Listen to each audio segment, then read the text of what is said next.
Alô, alô, galera! Estamos em mais um episódio da Treehouse Podcast. Eu sou seu apresentador, Emanuel. Hoje nós temos um convidado, sempre é um convidado bem especial, né? E o convidado, ele é da Skilltree também. Ele é um monitor de ilustração para games, Rafael Massarani. É muito estranho falar Rafael, né? E aí, Massarani, tudo bem? Fala aí, mano. Tranquilo? Beleza? Eu também acho que é meio esquisito, né? Ninguém me chama de Rafael, tem tipo... Uma ou outra pessoa me chama no máximo de, sei lá, Rafa. Minha mãe me chama de Fael, mas é só isso, né? O resto é tudo Massarani. É engraçado que tem muita variação do Massarani, né? Tem Massaral, Saral, Sauron. Fazem memes o tempo todo com isso, né? Mas Rafael é muito estranho. Realmente. E só pra a galera que tá atenta, mais uma vez, muito obrigado por escutarem aqui. Vocês são muito bem-vindos. Espero que vocês gostem do tema de hoje. A gente vai falar sobre hobbies como um todo, né? Nós vamos direcionar mais, assim, vamos falar um pouquinho mais de livros, porque o Massarani gosta bastante disso. Eu acho que dá pra falar um pouco de jogos e música, dependendo também, né? Que aí já abrange um pouco o interesse da galera. Não precisa ser especificamente só de livro, né? Mas vamos ver como é que ficar. É engraçado porque é meio que interligado, né? Você acha que assim... com certeza. Que, por exemplo, você faz os três, nesse caso. Uma pergunta, assim, bem ignorante. Você toca música, você joga também e você ainda lê livro? O tocar música não exatamente, né? Tipo... Eu fazia aula de canto, eu tocava guitarra quando eu era menor e tal. Mas hoje em dia só peguei um violãozinho, assim, pra tocar em casa mesmo e cantar um pouco. Mas nada demais, assim, é bem casual já. Mas a questão de livro e jogos, assim, é um pouco mais frequente, eu diria. E, assim, a pergunta que vem logo na minha cabeça é como que você arranja tempo pra isso, né? Principalmente a gente tá falando de um hobby que você faz com pouca frequência, mas dois que eu conheço você por fazer bastante, né? Você joga bastante e você também lê livro bastante. Você até comentou sobre isso. E o tempo? Como é que fica? Cara, eu não sei, eu não acho que é algo tão complexo assim. Porque, tipo, a gente tem 24 horas no dia. Então, vamos supor que 8 horas você gasta pra dormir, umas 7 a 8 pra você trabalhar e fazer coisas do tipo relacionado à arte, certo? Ou talvez mais, se você quiser adiantar algo mais pessoal, coisa do tipo. Mas vamos supor que o entre aspas saudável seja trabalhar 8 horas. É isso aí. E, consequentemente, sobram outras 8 horas, né, pro seu dia. Então, você pode dedicar mais uma pra, sei lá, academia, uma outra pra você, sei lá, tomar banho, comer, etc. E daí já tem outras 6 horas, assim, que você pode gastar com hobbies e derivados, né? 6 horas é bastante, né? Dá pra você fazer bastante coisa, né? Mas, tipo, ler algo que demanda um pouco mais de concentração e... Não quero dizer dedicação, mas pode ser também. É um pouco mais de concentração do que você só assistir uma série ou jogar algo, né? Que você pode fazer de modo... Meio que um modo automático ali, né? Piloto automático. Então, sei lá, você lê 1 ou 2 horas por dia é bastante até, né? Mas você criar esse hábito já te leva bem longe também, né? No quanto você consegue ler por ano, em termos de quantidade de livro e tudo mais. A gente vai falar bastante sobre a importância de criar esse hábito, mas eu acho que o mais difícil é literalmente você criar esse hábito, né? A gente pensa assim, beleza, você lê 2 horas, né? Eu sou uma pessoa bem impaciente nesse sentido. E 15 minutos lendo, pra mim, já é um sufoco, né? Eu tenho que realmente me forçar e treinar esse hábito, porque senão... Pode falar. É um tanto relativo também, né? Porque você não quer desenvolver esse hábito, de certa forma. É algo que você tem que fazer por interesse mesmo, né? Não é, tipo, eu tenho que me forçar a ler alguma coisa, senão não vai dar muito pra frente, né? Não vai ser divertido pra você, nem muito produtivo também, imagino. Então, sei lá, tem que partir do princípio que você vai estar se divertindo tanto quanto você estaria jogando alguma coisa, vendo uma série, vendo um anime ou qualquer coisa do tipo. Então, eu leio bastante, mas eu não leio muita coisa, sei lá, teórica ou... Enfim, qualquer coisa big brain, assim, né? É mais, tipo, pra entretenimento mesmo. Então, a maioria é livro de fantasia. Fantasia moderna é bastante o que eu curto. Então, isso algo que... eu posso entrar em detalhe, se quiser. Tipo, é o que... Sei lá, entre ler o livro e assistir uma série ou coisa assim, sabe? Pra mim, vai ser o mesmo grau de entretenimento, eu diria. É só que são mídias diferentes, né? Uhum. E, assim, é claro que a gente vai falar um pouquinho sobre que livros você lê, óbvio. Mas eu acho que o mais importante é, assim, como que você para ler o livro, né? Isso foi algo que eu falei com o Perissari um pouquinho sobre a academia. Uhum. A gente tem certos contrastes de energia. Não é fácil você... Por exemplo, eu tô trabalhando, e aí eu fui pra academia, já mudei uma energia. E aí eu vou lá e sento e começo a ler um livro. Isso pode... Até dependendo do ambiente, né? Tem muita gente que fala, pô, eu tô no aeroporto esperando meu voo, eu vou começar a ler um livro. Se eu faço isso... mas, por exemplo, eu não consigo de maneira alguma relaxar nesse ambiente. Nossa, pra mim é terrível, assim. E você pode só dar um exemplo do que seria? É engraçado, né? Eu tô falando como você lê um livro. Mas eu acho legal, interessante saber, por exemplo, se você bebe alguma coisa, se você bota a luz fraca, se tem algum ritual que você faz pra você sentir mais à vontade, pra ficar paciente lá. Eu acho que o passo imprescindível é você tomar 5 shots de pinga antes de você começar qualquer boa leitura. Não, mas primeiro eu queria só perguntar, que eu fiquei curioso, assim, tipo, por que você não consegue relaxar sei lá, tá no aeroporto e conseguir ler ali naquele ambiente? O que te faz, sei lá, ficar nervoso? Ou... O que eu sinto é que vai ter alguma coisa que vai acontecer, né? Então, por exemplo, tem um aeroporto. Eu fico com muito medo de perder o horário. Então, assim, eu tenho 1 hora ou 2 horas. Eu tenho muito medo de começar a ler e me desligar do tempo a ponto de eu perder o voo. Então, o compromisso do horário ali, ele me faz não conseguir aproveitar essa hora que eu tô parado. É compreensível. Eu fico extremamente impaciente nessa... Tipo, eu não sei, porque, assim, vamos supor que você já passou pelo raio-x lá e tal, você tá só esperando na frente ali do terminal, né, do voo. Não tem muito segredo, né? Quando o pessoal começar a se mexer, você vai. E geralmente esse processo demora muito, né? Ainda mais se você tiver, sei lá, na Gol ou algo assim, que sempre atrasa.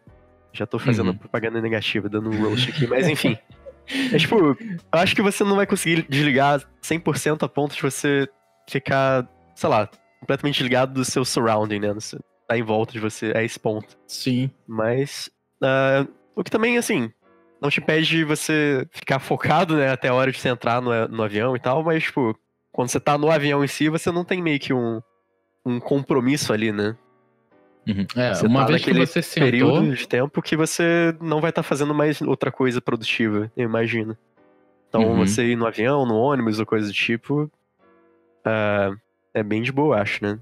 Acho que a única dificuldade seria quem tem problemas de ler em ônibus, assim, por causa do movimento e tal, né? Sim, da tonteira, né? Sei lá, dependendo da posição que você escolhe, assim, de onde do ônibus você pega, assim, se não é em cima de uma roda que vai ficar fazendo muito movimento brusco, né? É de boa.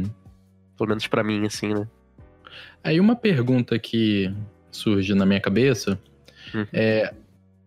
O nosso público, se não todo o nosso público, né? Grande parte, se não todo, ele é voltado à arte. E quando a gente fala em ler livro, a gente, que nem você falou, por exemplo, eu tô esperando no aeroporto, tô lá dentro do meu voo, já sentado, confortável. Por que não desenhar ao invés de ler um livro? Ué, se é o que você tá inclinado a fazer, não tem por que não. Eu acho que uma coisa não anula a outra, né? Você não precisa... Bem, depende do que eu tô afim, assim, no momento também, né? Se eu tiver afim de... Sei lá, eu tô sentado ali esperando o avião, nesse exemplo, né? Nessa hipótese. E tem um grupo de pessoas que eu quero capturar, assim, que eu achei interessante. Então, sei lá, eu puxo o sketchbook se eu tiver com ele, ou iPad, e eu começo a desenhar. Mas, sei lá, se eu tiver só a fim de continuar lendo o que eu tô lendo, coisa assim, eu vou e pego, né? Mas eu não acho que é pra você desenhar menos porque você quer ler mais, ou qualquer derivado, assim, né? Tipo, você não vai desenhar menos pra escutar música, ou desenhar menos pra ir na academia, ou algo do tipo. Eu acho o equivalente, sabe? Uma coisa não anula a outra. Entendi. Acaba sendo, realmente, como você falou, algo que E você sente vontade de fazer. É um lazer, né? Algo que você faz no seu tempo livre, de qualquer forma. Sim. E nesse caso, você acha que tem diferença entre a pessoa escutar um audiobook ou literalmente ler? Cara, sinceramente eu não sei dizer, porque eu não tenho muito costume de escutar audiobook. Eu, por natureza, eu me sinto um pouco distraído quando eu tô escutando podcast, coisa do tipo. Às vezes eu fico com sono, escutando um pouco, não sei. Ser fisicamente estando ali com o livro, pelo menos no meu caso, né? Eu sei que muita gente vai ser diferente. Tipo, eu me sinto mais... eu tenho mais um objetivo ali na hora, eu acho. Você consegue, assim, defender um pouco mais pra... eu já ouvi falar, por exemplo, que quando você está lendo palavras, né, isso ajuda na sua articulação com as mesmas. Você, aparentemente você aprende a ser uma pessoa mais... Como que eu posso dizer? Mais... articulada. Isso, mais articulada, mais objetiva. Inclusive eu já vi muitas pessoas, né, isso para nós é bem útil, que somos professores, recomendarem livros de criança, né, histórias de criança, porque aparentemente é algo bem interessante você conversar com os outros de uma maneira que uma criança de 10 anos, uma criança de 5 anos consegue entender, né? Então você... Interessante isso, né? Desde que não seja muito... Sei lá, não chega a esse ponto de ser ofensivo, né? É estranho, né? Mas sei lá, a gente às vezes... a gente às vezes tá lidando com uns temas tão complexos, sei lá, que nem a teoria da cor e sei lá, o que mais. E aí você mete umas palavras equivalentemente complexas, as pessoas têm uma dificuldade maior. Pelo menos eu tenho, né? Ou às vezes nem é uma dificuldade maior, é só que você tá fazendo um caminho muito mais longo do que ele poderia ser, né? Deve ser um pouco mais objetivo. Eu tento ser um pouco mais objetivo nesses casos, assim, né? Tem uma ou outra situação que, sei lá, fica mais propício você falar de maneira talvez um pouco mais rebuscada, ou, enfim, ou um pouco mais filosófica. Depende, assim, né, do que a situação requer, eu imagino. Mas, de maneira geral, acho que é legal, assim, você não meter muita firula ali no meio, né? Sim, às vezes o assunto ele já é difícil o suficiente. E teria essa vantagem, eu acredito que essa é uma boa coisa. Mas assim, de novo, eu volto no ponto. Eu quero que você defenda seu lugar. Assim, você não acha que cansa um pouco? Eu tô desenhando, eu tô utilizando minha vista. E tá, beleza. Pô, mas eu tô com uma vontade de ler agora, eu tô com uma vontade de entrar no mundo do livro que eu quero ler. Mas, porra, minha vista tá cansada, né? E muita gente fala, eu já escutei bastante essa, entre aspas, desculpas de, pô, eu tô com a vista cansada, eu tô parando de desenhar, e aí eu vou ler, eu vou utilizar minha vista de novo. Eu não sei se tem muito o que defender, né? Porque isso é muito de cada um também. Mas eu sinto que a minha vista fica cansada quando é algo digital, entre aspas, né? Quando eu tô na frente do computador, eu tô jogando algo. Mas sendo algo analógico, como é o caso do livro, né? E imagino que até as pessoas que usam Kindle devem se sentir confortáveis com isso também, que a tela do Kindle, ela simula muito bem, assim, né? Algo mais analógico, é muito agradável de olhar. Mas enfim, o que eu quero chegar é que eu, pelo menos, eu não sinto cansar a vista, não, com um livro propriamente dito. Talvez seja o caso de você precisar de um óculos, assim, né? Não sei.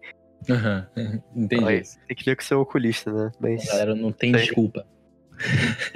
Não tem desculpa. Para de desenhar um pouquinho. Mas tipo, sei lá, né? É aquilo que eu falei antes, não é pra você fazer algo que você, sei lá, fulano te falou que você tem que ler, sabe? Isso só vai te frustrar mais, vai ser ruim, sabe? Você tem que ir atrás de algum livro que te interesse, de alguma temática, coisa assim, que vai dar bom, né? No caso. Sim. Não, o motivo que eu tô falando isso é porque tem muita gente que ela acha que você tá perdendo tempo. Né? Isso é algo que a gente vê até, o Rael Lira fala bastante disso, de você não se enfornar em casa, né? Você não vai ter a ideia mais extraordinária do mundo, se você trabalha em arte, né? ficando em casa desenhando o dia todo. Você tem que expandir as suas áreas, você tem que dar uma caminhada, você tem que fazer alguma coisa pra estimular a sua criatividade. Sim, isso é ótimo, né, cara? Sempre que eu viajo ou algo assim, eu me sinto bem revigorado nesse âmbito de criatividade. Então acho que é algo que é bom a gente realmente sair de casa e olhar coisas novas. E ver o mundo de forma diferente, né? Às vezes até mesmo, sei lá, você revisita o mesmo local que você já foi antes, né? Só que o contexto em que você tá agora na sua vida faz com que o local em si seja diferente pra você. Não necessariamente ele tá diferente, fisicamente falando, mas pela sua vivência, pela fase que você tá na sua vida, ou o que quer que seja, você vê aquele lugar de forma diferente, né? Isso eu acho bem interessante. Já aconteceu comigo algumas vezes também. É bem legal. E eu acho que a gente pode aplicar isso também pro livro. Ou então, assim, eu vou dar até um exemplo.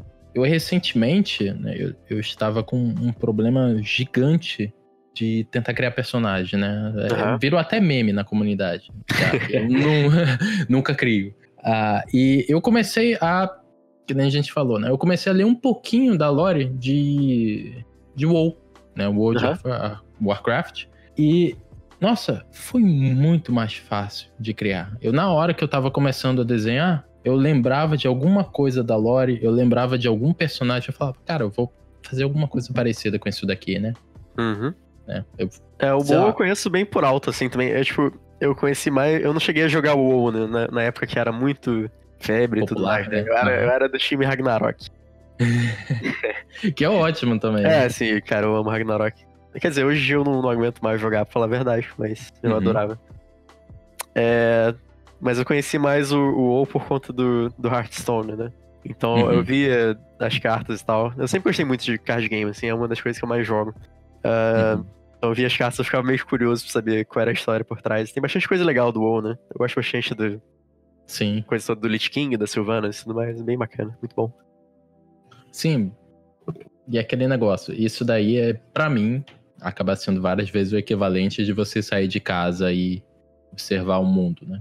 Sem dúvida. É um mundo novo, né, que você tá explorando. É algo completamente novo, né? E tem várias cidades, vários continentes novos que você vai explorar, cada um com sua própria cultura. Essa que é a beleza, né? E isso te ajuda bastante na hora de pensar em personagens. Mesmo que você não saiba muito bem o fundamento por trás disso. Porque, assim, existem fundamentos de escrita que te ajudam a gerar ideias, sabe? Pra personagens, pra contexto, pra universo. Mas só de você ler, você já consegue absorver um pouco esse conteúdo, né? E ser capaz de gerar ideias menos convencionais, assim. Que é muito útil pra gente também. Eu acho que tem pontes muito claras, assim, entre leitura e arte, né? E música também. São coisas bem parecidas. Só são mídias diferentes de contar uma história. Entendi. Agora você pegou meu interesse. Você falou que tem escritas que a gente pode utilizar pra seja criar um personagem ou pra seja criar algo interessante. Fundamentos de escrita, né, no caso. É como se fosse, sei lá, a gente tem a perspectiva, ou sei lá, a teoria da cor.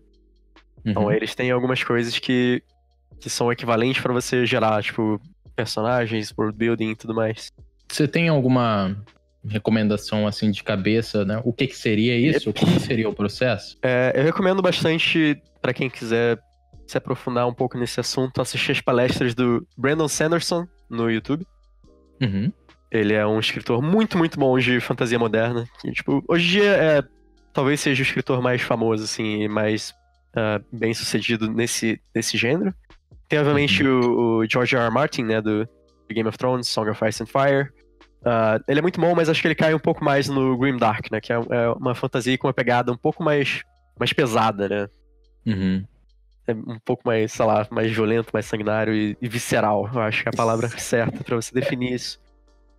Quem viu as primeiras temporadas de Game of Thrones sabe, né? Sim. As últimas temporadas de Game of Thrones são bem viscerais também, mas por motivos errados, né? De tão ruim que é aquilo. É uma atrocidade. Eu achei literalmente uma ofensa aos fãs da série. E tipo, é realmente muito ruim, cara. Eu fiquei bem triste. Sim, mas enfim. Eu nem consegui ver o final. É uma pena. Mas eu espero bastante dos livros, assim, que o Martin, ele é muito bom. É bem prazeroso de ler. eu comecei a ler coisa, assim, basicamente por causa disso, né? Na época da primeira temporada e tal, eu vi, eu gostei bastante. E eu quis ir atrás, né? Eu peguei acho que já tinha acabado de sair o 5º livro na época também. Então eu peguei tudo pra ler e antes da segunda temporada sair eu já tinha lido tudo, né? Que tinha. Uhum. E acabou que eu não gostei muito também da segunda em diante, por causa de alguns personagens ficaram um pouco diferentes, assim, do que eu tinha visionado. Mas isso é mais coisa de, sei lá, leitor chato, né? Tipo, eu sei que até certo ponto da série tava legal, assim. Mas só, as últimas eu acho que não tem como defender muito, sinceramente. É meio difícil. Tava realmente ruim. Sim, jogou vários personagens no lixo, né? Cara, foi bem triste. Mas enfim, o Brandon Sanderson, que eu ia falando, ele tem uma pegada um pouco diferente, assim, na fantasia, né? Uhum. Ele se influenciou muito pelo Robert Jordan, que é o criador da série de Wheel of Time, que eu tô particularmente lendo agora. É uma série bem grande, assim, de 14 livros, e são todos aqueles livros, tipo, super grossos, assim, de 700 ou mais páginas, sabe? Alguns de 1000 e poucos. Então é um commitment, sabe? Eu sei que eu vou demorar ainda 1 ano e meio, assim, pra terminar de ler tudo, eu acho. Mas é muito bom, e vai sair uma série na Amazon agora. Agora não, né? Vai ser mais pro final do ano. Que, se você não estiver muito na vibe de ler, pelo menos, acho que seria bom você assistir essa série, que vai ser absurdamente boa. Eu tenho certeza absoluta disso. Eu também tenho bastante convicção de que vai ser muito boa. E assistam Wheel of Time se vocês não estiverem lendo. Não é um livro que eu recomendaria pra quem estivesse começando. Que ele pega justamente uma transição entre a fantasia clássica, que seria algo mais, tipo, Tolkien e tudo mais, né? Essa coisa um pouco mais como que eu posso dizer? Ela é um pouco mais básica.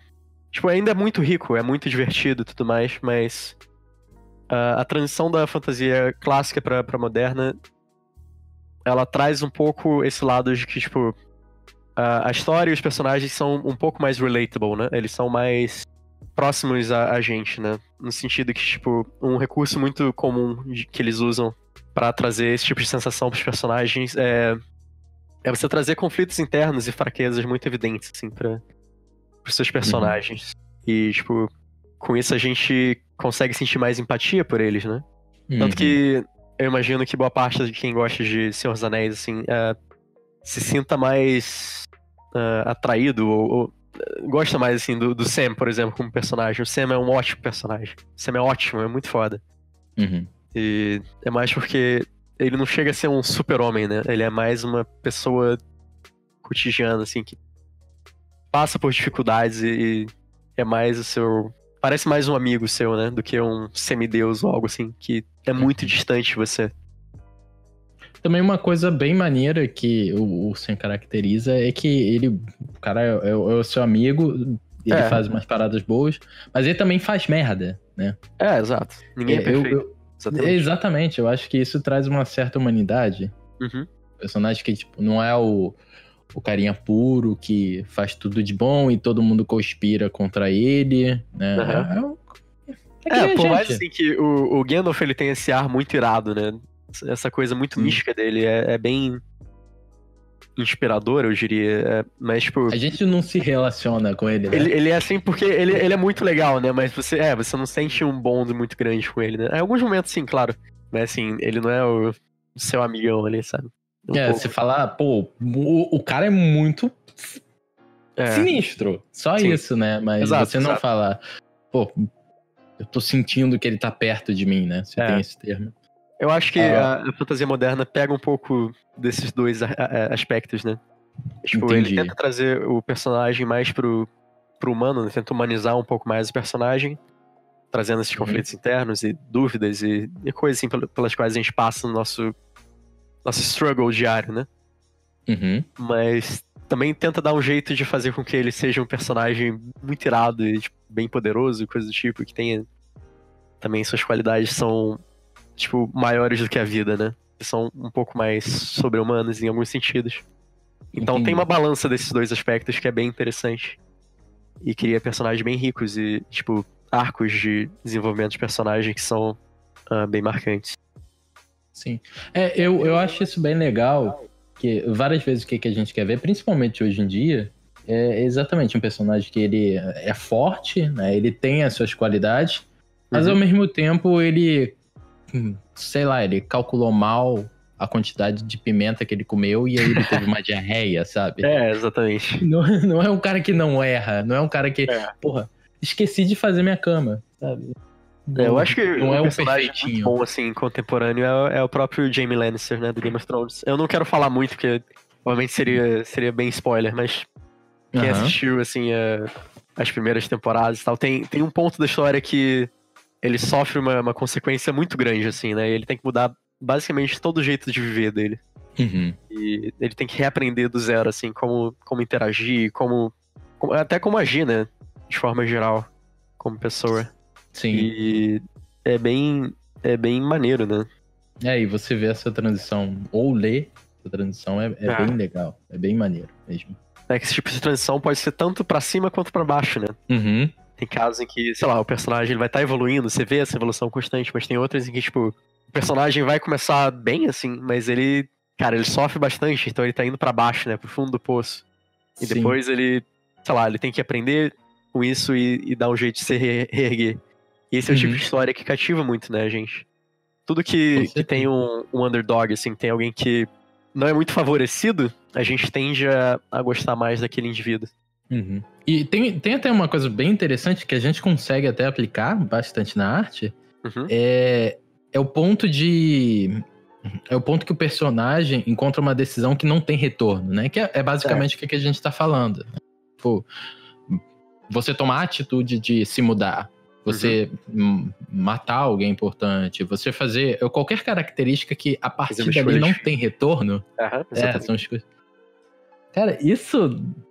Nossa, dá um negócio tão bom quando você lê ou vê essa situação, né? E ao mesmo tempo ruim, dependendo se a gente tem fã do Game of Thrones. Uma das melhores execuções, assim, acho que de todos os tempos, eu vou ser um fanboy aqui, agora é do Zuko no Avatar, Last Airbender. O Zuko é um personagem muito foda, ele é absurdamente... Ele é perfeito, assim, eu acho muito bom. Pra quem não assistiu o Avatar, eu recomendo demais, assim. É muito inspirador, assim, como criador, a gente assistir esse tipo de coisa, né? E Avatar é uma coisa que marcou uma geração, né? Bem ou mal, é muito bom.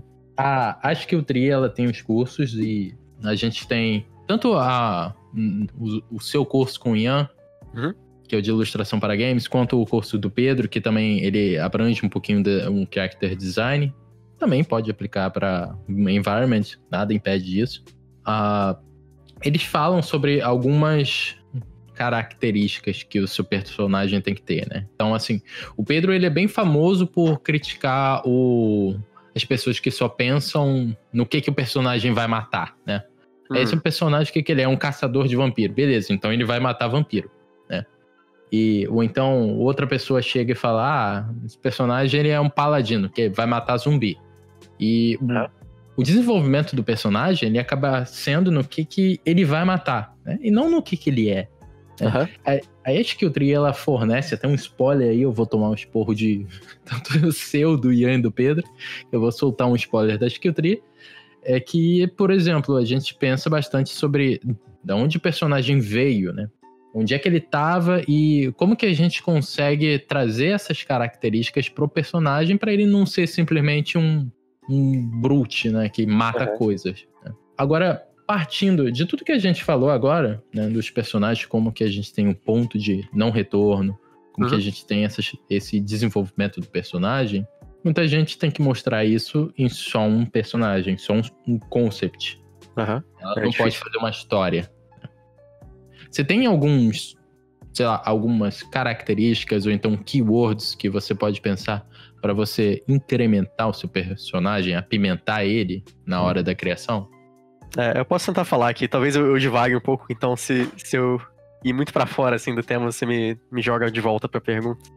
Belezinha. Mas eu acho que um problema assim, bem comum assim, que eu vejo em artistas, eu acho que no geral, assim, né, é que as pessoas são muito acostumadas a representar de forma um pouco rasa, assim, e depender mais de arquétipos, ao invés de personagem.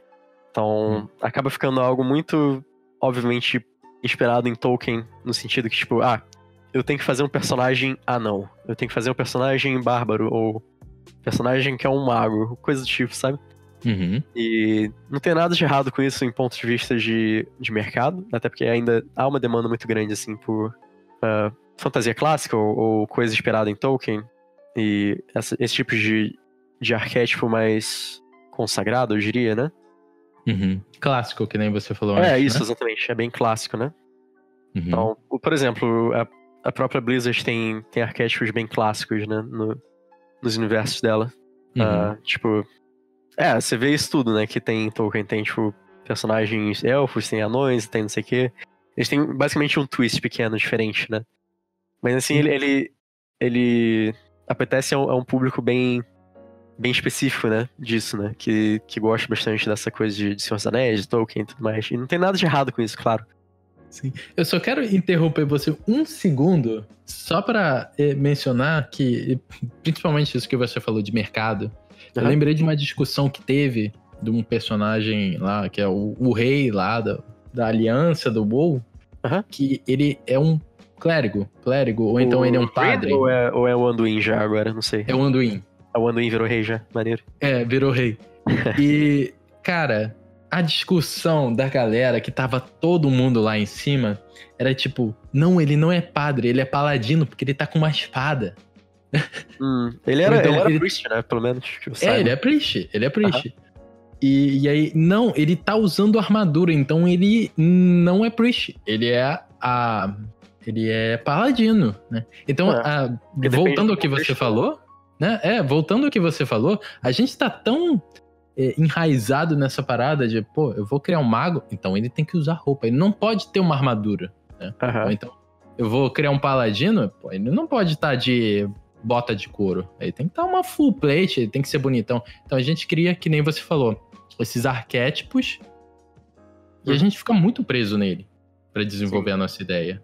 Eu acho que esse caso do Anduin é bem curioso, né? Porque, tipo, ele é um priest, mas o contexto social em que ele tá ali faz com que ele se vista como um rei, no caso, que talvez passe a ideia um pouco mais de paladino, né? Eu não sei muito bem, eu não vi muito dessa parte do Warcraft, então não sei entrar em detalhe quanto a isso.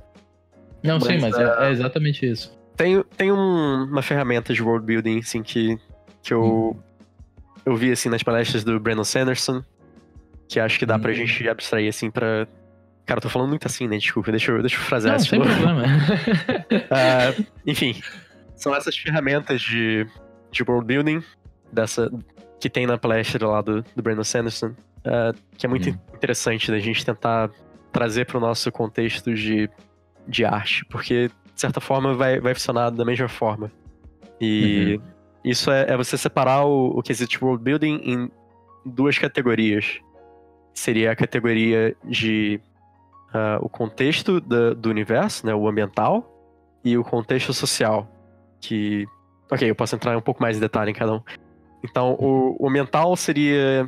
Você pode trazer aspectos como que é a geologia do local, como que é a geografia, como que é em termos de leis da física, talvez. Tipo, quantos rios passam aqui, ou se bate uma tempestade muito forte com frequência, como que é a fauna e a flora desse universo. E o outro quesito é mais pelo social, né, que eu tinha falado. E aí já entra mais em algo cultural, propriamente dito. Então, vai lidar um pouco mais com, sei lá, temas como culinária, como lendas, como música, como folclore do seu povo, como que eles abordam política, economia, sabe? Todas essas questões, assim, que fazem parte de uma sociedade. Então, a gente pode pegar alguns aspectos dessas duas categorias, né? Do ambiental e do cultural, do social, como você quiser nomear. E a partir daí você gerar um brainstorm daquilo. Então vamos supor que eu quero fazer E é legal que a gente pensa primeiro no contexto, né? Como eu tava falando no caso do Anduin. Antes de você ir pro personagem em si. Isso te ajuda a gerar alguns parâmetros pra você se guiar. E acho que isso é muito bom. Então vamos supor que no nosso contexto eu quero desenvolver mais do lado da geografia e leis da física. Eu quero ter esses dois... Algum twist nesses dois aí, de alguma forma, sabe? E depois eu posso pensar em como que esse twist vai afetar, sei lá, na cultura, na religião do meu povo, sabe? Entendi. Então, eu não sei, vai qualquer coisa. Aí você pode botar que, não sei, talvez a fauna do seu universo contenha, eu não sei, algumas tartarugas gigantes que sejam semideuses, ou qualquer coisa assim do tipo, sabe? Você pode viajar o quanto você quiser. Isso é bem maneiro. Então, tipo, isso vai afetar como a sua sociedade se comporta também, em âmbito cultural, né? Não só no âmbito ambiental, sabe? Então, tipo, você vai ter uma religião baseada nessas tartarugas, ou sei lá, qualquer coisa assim do tipo, né? Ou talvez a vestimenta ela remeta a algo mais, a temática de tartaruga, qualquer coisa do tipo. Um exemplo legal disso seria o Monster Hunter, né? Não sei se o pessoal já jogou. É muito interessante, sim, que é um mundo em que as pessoas têm que caçar dinossauros, né?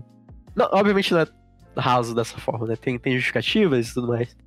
Mas, enfim, então, tipo, até a culinária do jogo é afetada por conta disso, né? Você vai ver um vídeo, assim, dos gatinhos lá do Monster Hunter preparando a sua comida, sabe? Aquele prato de bifão, assim, gigantesco, é muito foda. Mas, sim, que é. Isso é uma consequência do universo, né? Uma consequência da fauna que afetou a culinária do seu povo, né? Então, você pensar nesse tipo de parâmetro é bem divertido e bem desafiador também ao mesmo tempo. E te ajuda a criar coisas que são bem menos convencionais, assim. Sim, e com certeza, tipo, que nem você falou, cara, é muito legal você ter mencionado isso, porque só de eu pensar se o ambiente ele vai ser quente ou frio, já modifica completamente o tipo de vestimenta que o meu personagem teria, independente da história dele. Então, pô, e seria legal até você se botar na situação, pô, se eu fosse um mercenário da vida, num lugar quente pra cacete, provavelmente eu não vou me encher de roupa. Então aí a gente acaba tendo que pensar nisso. Que nem você falou.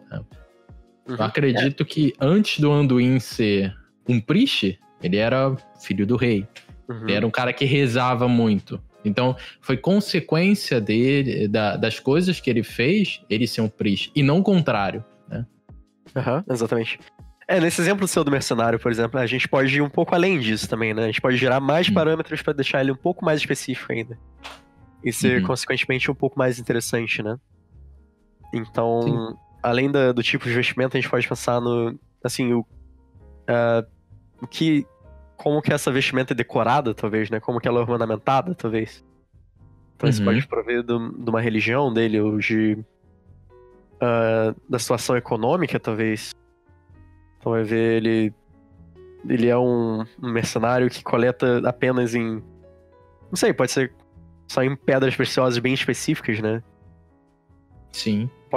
Cara, tem uma infinidade de coisas assim, mas também pode ser um pouco mais dependente do contexto social e ambiental, né? Daquele personagem que vai gerando cada vez mais riqueza no seu design. E tem algo... A tirar um pouco desse arquétipo muito definido, né? Tipo, sei lá, mercenário tem que ter roupa leve, etc, etc. Sim, tem que ter um tapa-olho, tem que ter cara de mal e um cigarro. Dá pra ser um pouco mais legal, assim. Sim. E o legal também é que muita gente não pensa, né? O que a pessoa tem que ter pra fazer aquilo que ela faz, ou então pra lidar com o ambiente que ela tá vivendo, né? Então, por exemplo... É até meme isso. Uma pessoa faz, sei lá, um guerreiro, e aí, cadê a bainha? Cadê a bainha, brother? Cadê uma pochetezinha que o cara tem que ter pra botar alguma comida, ou então alguma água, sabe? Então, sei lá, cadê o cordão que a mãe dele deu pra ele pra dar boa sorte? Isso eu também acho bem legal, você pensar o que a pessoa precisa ter, seja no cotidiano, ou o que ela sempre carrega com ela mesma, de acordo com o que a gente falou, para você gerar uma ideia mais interessante, né? Algo que relacione mais. Acho que um outro fundamento, assim, de escrita também que dá pra gente aplicar justamente nesse aspecto, assim, do design, né? É aquela teoria do iceberg, que em questão de world building, você vai mostrar pro seu espectador, pro seu leitor, ou o que quer que seja, pra quem estiver vendo sua arte, vamos supor. Uhum. Você vai mostrar a parte de cima do iceberg. As pessoas vão ver esse iceberg ali. Só que você quer sugerir que, obviamente, embaixo d'água vai ter uma vastidão de detalhes e riqueza e background também um pouco a mais, né? Então você quer dar uma leve sugestão de que tem um pouco mais ali atrás, sabe? Não é só aquilo que tá na superfície. Isso é bem interessante. Como as pessoas de fantasia, de escrita, ou o que quer que seja, elas fazem isso através de lendas, assim, que eles contam de um personagem pro outro, ou folclore, músicas também incluem bastante isso, né? E às vezes passa tanto tempo de um evento crucial, assim, que o jeito como ele é contado por um bardo, por exemplo, não vai ser mais tão acurado, historicamente falando. Talvez os nomes mudem. Talvez uma pessoa seja portrayed, né? Como que eu posso falar isso? Seja exibida, né? Não sei. De maneira não tão precisa como foi no evento original, vamos supor. Mas ainda assim é um detalhezinho ali, né? Que te ajuda a gerar um pouco mais de interesse. Não, e gera muito interesse. Você falou isso, eu lembrei do dragão do Senhor dos Anéis, né? O que a gente vê no cinema é o Smaug, né? Que é a lagartixa comparada a todos os dragões do Senhor dos Anéis, né? Tolkien. A gente tinha dragão que era a gente, né? Eles tinham dragões que eram maiores que montanha. Porra, a mão do dragão era o Smaug. E aí quando você olha isso, você fala, porra, esse foi o menorzinho, foi a brincadeira que apareceu lá e deu um filme, aí você fica curioso, você fica, caraca, né? E mostrou a ponta do iceberg e falou, não, tem algo muito mais foda que tá acontecendo por trás. Aí você começa a caçar. A própria introdução do Senhor dos Anéis, né? Que mostra como que o Sauron perdeu o anel e, consequentemente, ele foi derrotado ali. Toda essa parte, assim, mostra que o mundo vai muito além do que ele tá sendo mostrado naquele contexto inicial do Senhor dos Anéis, né? Que é só o Gandalf indo atrás do Bilbo falar sobre o anel. Aí entra o Frodo, etc, e por aí vai. Então tem muito mais por trás daquilo. Às vezes é até interessante você não mostrar a história mais foda, né? Tipo, por exemplo, Senhor dos Anéis, que nem a gente falou. Não são os guerreiros nível máximo que estão lá matando dragões.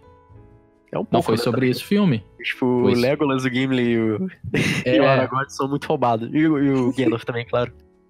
Mas tem esse meio termo, né? Tem um pouco de cada. Tipo, você só dá uma palhinha, tipo, olha aqui, ó. Sei lá, é que nem pra quem conhece Cavaleiro do Zodíaco, sempre que aparecia o Fênix. Sim, é o Ikki, né? Isso, o Ikki. Ele... Porra, a história do cara que apanha toda hora, que nem Senhor dos Anéis. A história do cara que não sabe nem segurar uma espada direito lá, e que ele é extremamente relevante. Volta até o que a gente falou de a gente criar uma certa empatia aquele personagem porque ele é relevante e ele não é o sinistrão. A gente... É até legal você ter trazido esse ponto, assim, porque é algo bem comum em livros de fantasia, no geral. Você começar com, por exemplo, um prólogo que introduz o seu universo da maneira mais pica das galáxias possível. Então, todos os personagens roubados vão estar ali juntos, vão estar fazendo coisas absurdas, assim, né? Coisas surreais, assim, que mostram tudo de épico que vai acontecer na sua história. E logo depois disso, você já vai pra fazendinha ali, de personagem simples, que tá começando do zero, e que a gente vai acompanhar de perto ao longo da jornada toda dessa pessoa. Isso é uma fórmula bem comum até, né? Tem gente que tenta sair um pouco desse molde, mas não tem erro nenhum, né? Tipo, Senhor dos Anéis faz isso muito bem. O próprio Wheel of Time, que já é uma transição da leitura clássica para mais moderna, faz exatamente esse tipo de coisa também. E eu acho que é muito efetivo. E é uma ferramenta legal, assim, que eles usam. Que você dá um showcase, assim, de quão maneiro pode ser o seu universo, para as pessoas já ficarem né, bem interessadas. E depois você vai para... Ok, vamos dar uma abaixada no grau aí. Daí vai um pouco mais simples, né? O Senhor dos Anéis... O Senhor dos Anéis não, desculpa. O Game of Thrones também faz isso. Eles começam mostrando a cena dos White Walkers. Aí tem todo aquele mistério por trás dos White Walkers e tudo mais. E aí depois ele volta pro contexto normal, assim, do reino e tudo mais. Eu não lembro exatamente qual foi a primeira cena depois do White Walkers. Eu não sei se... Eu acho que era alguma coisa com o Ned Stark, talvez. Posso estar errado. Eu não lembro muito bem. Mas imagino que seja por aí. Tem tempo que eu vejo. Acho que foi ele recebendo a carta lá pra ir pro bem reino. capaz, na verdade. Do Robert, né? Eu acho que é isso. É bem provável que seja essa logo a cena seguinte. Agora, de novo, a gente entra nesse conflito de eu preciso mostrar mais quadrinhos do que um só personagem, né? Você tem alguma ideia ou alguma recomendação que eu possa trazer esse conceito tão interessante, né? Que é você tem algo sinistro, mas ao mesmo tempo o personagem ele é um incompetente que nem a gente, né? Alguém humano que nem a gente. Em uma imagem, então em duas imagens, né? Algo que vem na minha cabeça direto, pode ser até uma piada, mas eu vejo isso. Seria, sei lá, Naruto. Naruto é o incompetente lá que faz toda a merda. Ele é bem roubado quando a gente começa a analisar friamente. Mas, na realidade, ele é o carinha que fala, galera, meme, vamos fazer coisinhas bobinhas. E só que aí a gente tem esse fator de, mas ele é sinistro porque prenderam uma besta lá dentro dele e, ele eventualmente, você consegue enxergar que eventualmente ele vai conseguir fazer uso daquilo e ser o Pica das Galáxias. Sim. Seria uma maneira da gente trazer esse diálogo de, olha, tem um mundo que é Pica das Galáxias, mas a gente vai começar com o senhor merdinha aqui, né? Eu acho que nesse exemplo específico é um pouco complicado, porque além disso tudo, você tem um pouco de limitação de design. No quesito de que... No sentido de que Naruto é feito pra ser uma animação, ou uma história em quadrinho, ou quer que seja, um mangá, né? Mas, enfim, vamos supor que seja pra animação especificamente. Você tem uma limitação de design do quão complexo aquilo pode ser e do quanto você pode mostrar, fisicamente falando, né? Então você tem que ter um design bem mais simples por causa da finalidade da sua mídia, nesse caso. Então já é um pouco mais complicado você mostrar isso tudo só com aquele design do Naruto, né? Sim. É um pouco mais difícil nesse âmbito. E por isso que designs de animação no geral são bem mais simples do que designs para jogos, que tem um pouco mais de espaço, né? Para você fazer algo um pouco mais complexo e mostrar um pouco mais de riqueza em detalhes do que uma animação propriamente dita, que você precisa economizar bastante. Você precisa ser econômico na sua linguagem propriamente dita. Então, por conta dessa função, é meio difícil você elaborar algo muito complexo, né? No caso do Naruto. Ou de qualquer outra animação. Entendi. Então acho que você mostrar esse tipo de coisa mais complexo, eu acho que é mais favorável você fazer esse tipo de approach em design para jogos, por exemplo. Você se pega pensando bastante nisso e não conseguindo aplicar? Por exemplo, você teve uma personagem aí que todo mundo conhece, que você já fez várias ilustrações pra ela, eu sei. Tem muito que eu deletei também, né? Tem muito que você deletou. E o que eu consigo ver da personagem, assim, provavelmente é 1/5 do que você tem escrito sobre ela, né? Ou pelo menos na sua mente. Sim, com certeza. E, assim, como que a gente consegue mostrar como artista essa história, né? Foi voltando ao que a gente tentou criar um pouquinho antes. Não dá pra enfiar tudo no personagem de cara, né? A gente falou da ponta do iceberg. Sim. O que você achou nesse seu personagem de mais relevante pra você mostrar, pra você tomar as suas decisões? Eu acho que nos meus personagens... Assim, eu ainda não decidi muito bem a mídia que eu quero levar pra frente esse projeto, né? Eu tinha em mente um livro, talvez seja um livro ilustrado, talvez seja mais pra frente uma animação, eu não sei muito bem. Mas, de forma geral, eu tento deixar os designs não hiper complexos, sabe? Eu tento trazer um pouquinho pra animação, mas nem tanto, sabe? Tentar achar o meio termo ali. Então não é algo super absurdo, com um monte de detalhes e tal. Eu gosto de ser um pouco mais econômico nesse sentido de design. Mas o que eu tento trazer, assim, pros meus personagens é um pouco mais esse lado cultural.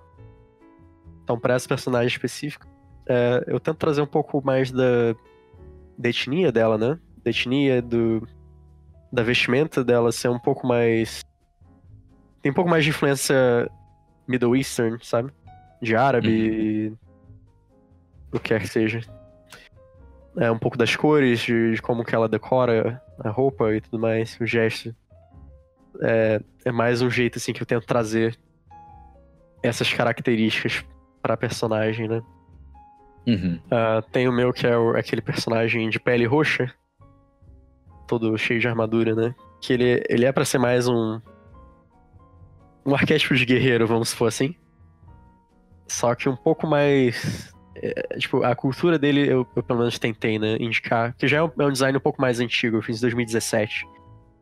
Então hoje eu teria mudado algumas coisas, eu acho. Esse personagem eu quis indicar que ele é bastante ligado na tradição do povo dele, né? Então por isso os ornamentos dele são bem... Tipo, são pedras preciosas bem específicas. E forjadas naquele shape daquele tigre ali, né? Que é o mantra. Mantra, no caso, é o espírito. Tipo, a divindade que o personagem consegue evocar, né? Relativo ao meu projeto.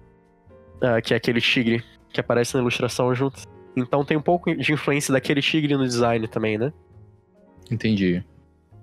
Então é uma união da cultura dos personagens com o contexto deles. No caso, esse aí é de, sei lá, de ser um guerreiro e ter muita tradição e tudo mais na tribo dele. Sim, com esses outros fatores, tipo o tigre, por exemplo. É só falando por alto, assim, né? Volta ao que a gente falou, né? Você quer... Seria, então, resumidamente, primeira coisa, pensar aonde que ele tá localizado? Sim. Entendi. Agora, só mudando um pouquinho, a gente falou já bastante coisa e você também teve algumas recomendações dos livros, mas uma pergunta, você também lê livros que não são fictícios? Pra ser sincero, é meio raro. Teve uma época que eu tentava ler coisas de filosofia, mas eu acho um pouco maçante, às vezes é um pouco pretencioso, às vezes só é... Eu não sei, não é minha... Não é muito minha praia, eu acho. Mas que eu aprecio um pouco a linguagem, talvez, mas acho que não chega a ser um entretenimento muito agradável pra mim. No meu caso, pelo menos. Mas eu consigo entender quem gosta desse tipo de coisa. É bem legal também. Mas, de forma geral, majoritariamente eu leio coisas de fantasia. E também é algo que demanda muito tempo, porque os livros são bem grandes, no geral.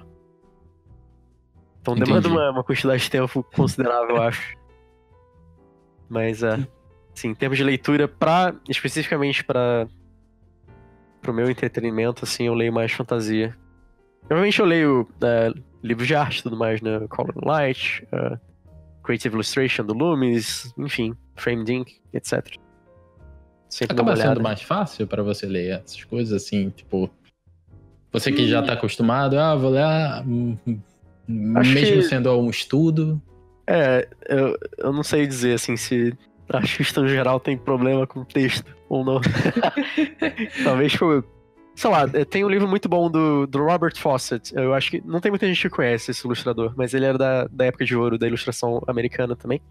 E ele é muito, muito bom. Ele é um draftsman excepcional. Ele sabe desenhar muito bem.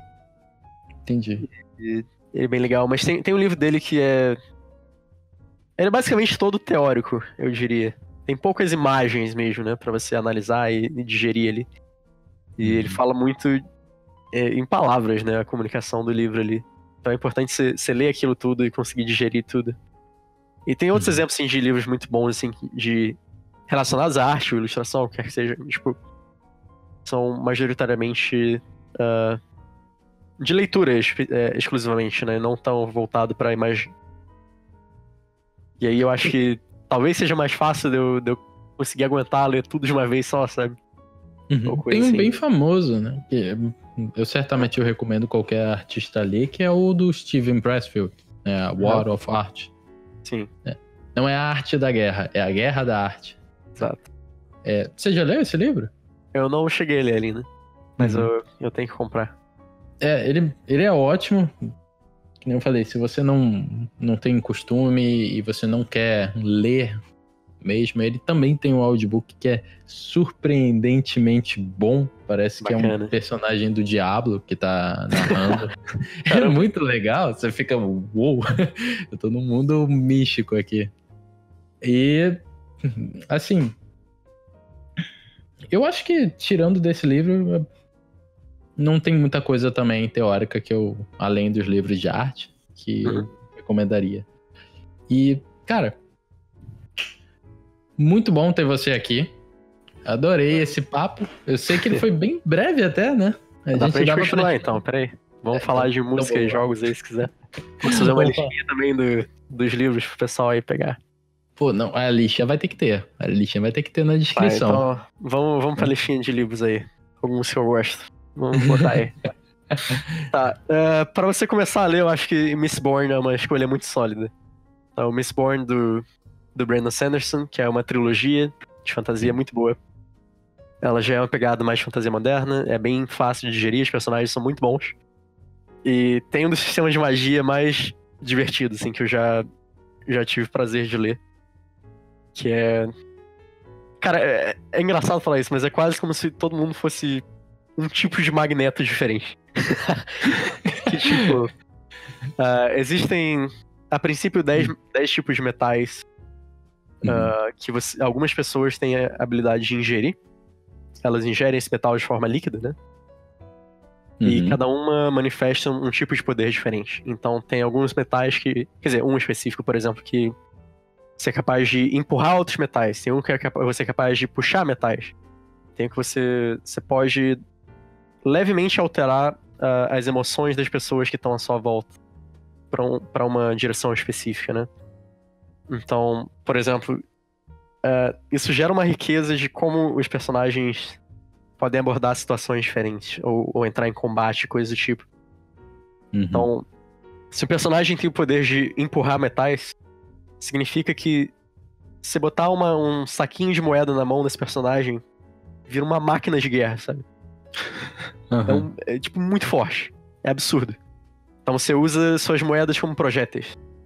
E também, fisicamente falando, né? Se você jogar uma moeda pro chão e você empurrar aquela moeda, quem é mais pesado, você ou a terra?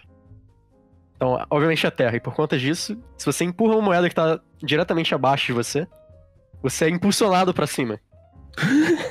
Então, cara, é muito foda, né? Que, tipo... Cria um PVP louco. Então, tipo, tem personagens que saem por aí voando, tacando moeda no chão e coisas do tipo. E é muito irado esse tipo de mecânica, né? E sim, é isso que me chama tanta atenção na leitura de fantasia moderna, que eles saem um pouco desse molde de arquétipo muito tradicional, sabe? Então tem personagens que, eles fazem umas coisas bizarras, assim, e é muito divertido de ver. Isso parece ser bem maneiro, né? É ótimo. O Brandon Sanderson é muito bom nesse desenvolvimento de magia, né? Esse é o Mistborn que eu falei. Mistborn. Show. Nascidos da Bruma, se for traduzir em português. Mas tem traduzido, tem em inglês, o que o pessoal preferir também. Pra quem quiser algo um pouco mais visceral também, tem um que é muito bom. Que é bem mais dark, assim. E é engraçado ver como que o autor fez esse livro, né? Que basicamente todos os personagens são detestáveis. Mas ainda assim tem um carisma muito grande por trás. E tem um humor muito grande também, muito bom. Que é o First Law Trilogy. Eu esqueci como é que é o nome em português. Mas eu sei que o primeiro livro em português é O Poder da Espada. Né? Em inglês é The Blade Itself. Que é um pouco mais estilo Game of Thrones, assim, eu diria. E é muito divertido, é muito sombrio, muito escroto às vezes também. Mas é muito divertido, é muito bom. Eu gosto bastante disso também. Deixa eu dar mais uma última recomendação, talvez. Acho que a gente pode... É um muito bom também, é o Lies of Locke Lamora. Inclusive, eu uso o nickname de Lamora em vários jogos, assim, que eu jogo. Por causa disso. As Mentiras de Locke Lamora, que é basicamente a história de um clã de ladrões. Num submundo bem bizarro também. E tem alguns elementos bem fantasiosos também nesse universo. Mas é uma história super divertida, com uma dinâmica de personagens muito boas também. E claro, sei lá, Senhor dos Anéis e Hobbit, se você quiser algo um pouco mais clássico. Que é muito bom também. Acaba... Tipo, eu percebi que você não falou Harry Potter. E eu sempre vejo, sempre que alguém tá falando sobre temas de fantasia, eles recomendam Harry Potter. Você já leu? Você não tem interesse sobre isso? Eu li, eu assisti os livros também, mas... Eu acho que é um pouco diferente, assim, né? É uma fantasia, mas é uma fantasia... mais suave um pouco, né? Não é tão super madura. Ela só fica mais madura mais pra frente nos livros, né? Que é muito bom, assim. E Harry Potter é ótimo. Eu não sou nenhum mega fã de Harry Potter, mas eu aprecio, sabe, a obra. Os filmes também são bem agradáveis de ver. Eu acho que, sei lá, as coisas que eu tô familiarizado, assim, são mais pra esse lado de fantasia moderna e tudo mais, né? Mas Perfeito, Harry Potter é bem legal também, nada contra. Sim. Eu tô pensando que a gente pode fazer mais um podcast depois sobre jogos até. Né? Talvez até chamar mais jogos, é muito bom. Seria legal. Música também, acho que dá pra unir um de jogos e música. Nossa, dá sim. Até porque Final Fantasy é o quê, né? Final Fantasy, tem gente... Tem alguns lugares, eu não sei de que país, que tem shows das músicas do Final Fantasy, né? Sim, com certeza. Não só do Final Fantasy, né? Tem a Video Games Live, né? Não sei se já foi. Não, nunca fui. Que é orquestrado. Eles fazem um show com trilha sonora, assim, de vários jogos, né? Obviamente, eles não tocam a trilha sonora de um jogo inteiro, sabe? Ele pega, tipo, um ou dois temas de Zelda, um ou dois temas de, sei lá, Castlevania, e faz um show orquestrado disso. Isso é muito bacana, é muito bom. Maneiro. Tem Senhor dos Anéis também, né, no caso. Mas, enfim. Isso é uma conversa que certamente a gente vai ter mais no futuro. Acho que para esse episódio a gente já deu o nosso tempo. Encerramos por aqui. Encerramos por aqui. Cara, muito obrigado por ter comparecido. Obrigado a você, cara. Adorei, passou rápido. Sempre passa muito rápido, 1 hora. Que bom. E, galera, para quem tá para quem tá ouvindo ou assistindo, né? Pode estar tem um maluco que tá olhando só a thumbnail do YouTube. Eu sou assim. Eu mesmo sou assim, porque, tipo, quando eu tô vendo um podcast, assim... vendo, né? Claro, eu tô ouvindo. Tipo, eu tendo a me distrair muito com outras coisas, sabe? Se eu abrir uma outra aba na internet, eu vou perder completamente a linha de raciocínio, né?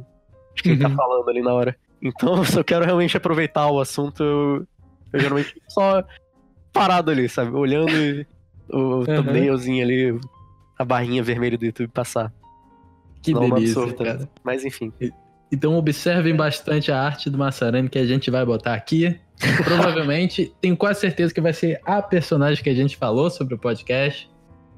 Muito obrigado por terem vindo. Sigam a gente, seja no Instagram, seja no YouTube, seja também no Spotify, seja no Facebook. Na realidade, sigam em todos, se vocês puderem. Eu adorei a presença do Massarani aqui e espero que vocês também tenham gostado também bastante. Né? Para quem está interessado nos cursos da Skilltree, Massarani, ele é o monitor das aulas de ilustração para games. Nós também sempre estamos abrindo turmas novas. Mesmo se a turma desse ano já ter iniciado, vocês podem lá se matricular e conversar com a gente e falar se vocês querem já entrar na próxima. E é isso, galera. Espero que tenham gostado de tudo. Belezinha? Valeu, Massarani.